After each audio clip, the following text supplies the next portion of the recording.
हमारे साथ देवेंद्र सिंह बिष्ट जी हैं, प्रदेश उपाध्यक्ष भारतीय जनता युवा मोर्चा।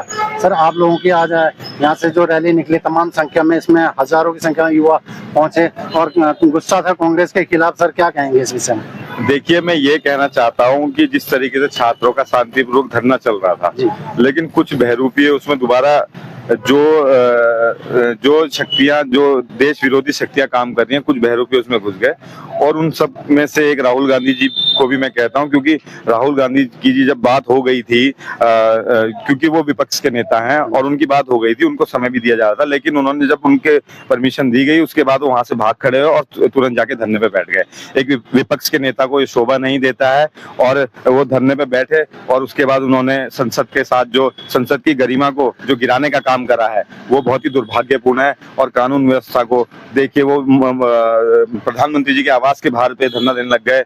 ये कहीं ना कहीं जो प्रधानमंत्री आवास है वो एक धारा 144 के तहत लागू होती है वहां पर, और वो जबरदस्ती वहां घुस गया। तो देखिए, ये विपक्ष के नेताओं को शोभा नहीं देता है।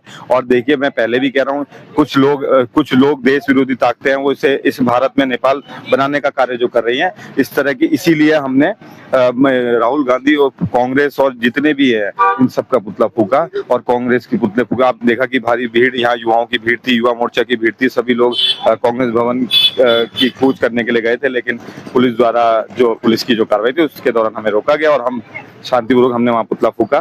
तो ये हमारी भारतीय जनता पार्टी हमेशा सभ्य पार्टी रही है और इन लोगों ने छात्रों के आंदोलन को एक गलत दिशा देने का काम करे, जिससे छात्र उग्र हो जाए। और देखिए, आज आप देखेंगे कि वो रस्सी कूद रहे हैं, कभी रस्सी कूद के चले जा रहे हैं, कभी लेट जा रहे हैं। तो एक विपक्ष के नेता को ये शोभा नहीं देते, उन्हें अपनी बात संसद में रखनी चाहिए थी, लेकिन उन्हें ऐसा ना करके छात्रों को उग्र करने का कार्य किया है। और इसलिए हमने आज कांग्रेस का और राहुल गांधी का पुतला फूका है। सर, आप भी एक युवा हैं और आपने भी छात्र राजनीति से अपने जीवन की शुरुआत करी है और दिल्ली में जंतर मंतर पे जो हजारों संख्या में युवा तो पहुंचे। आरोप तो ये भी लग रहे हैं उसमें कई प्रकार के बाहर के लोग भी बुलाए गए, जिस तरह से वीडियो वायरल वगैरह हो रही है। बिल्कुल, मैं वही कह रहा हूँ कि इसमें जो छात्र जिनका धरना चल रहा था, उसके बाद इसमें कुछ बहरूपीय घुस गए और वो गलत दिशा में आंदोलन जा रहा है। देखिए, हमारी सरकार में, देखिए कांग्रेस सरकार में भी कितने पेपर लीक हुए अगर आप देखेंगे तो, लेकिन हमारी सरकार कम से कम उस नकल को रोकने के लिए कम से कम एक कानून तो ला रही है और कार्रवाई तो कर रही है। हमें नीट के पेपर में भी सीबीआई जांच के आदेश दे दिए हैं और इसमें बिल्कुल कार्रवाई होगी। लेकिन इस आंदोलन को जो रूप देने का काम करा गया है कि संसद की गरिमा को तार-तार करने का जो काम किया है, ये उसी तरीके का एक प्रोपेगेंडा है जो नेपाल में चलाया गया। और कुछ लोग यहाँ पर देश विरोधी ताकतें जो हैं उन्हें रोकना बहुत जरूरी है और कांग्रेस भी इसमें मैं मानता हूँ कहीं ना कहीं शामिल है। सर, 2027 में क्या लगता है इस बार बीजेपी की कितनी सीटें आ सकती है? देखिए, बीजेपी फिर से प्रचंड बहुमत से आएगी और पुष्कर सिंह धामी जी फिर मुख्यमंत्री बनेंगे। युवा उनके साथ है और सभी युवा देश के उत्तराखंड के उनके साथ हैं। और आज धामी जी की लोकप्रियता सिर्फ उत्तराखंड में नहीं है, पूरे देश में है।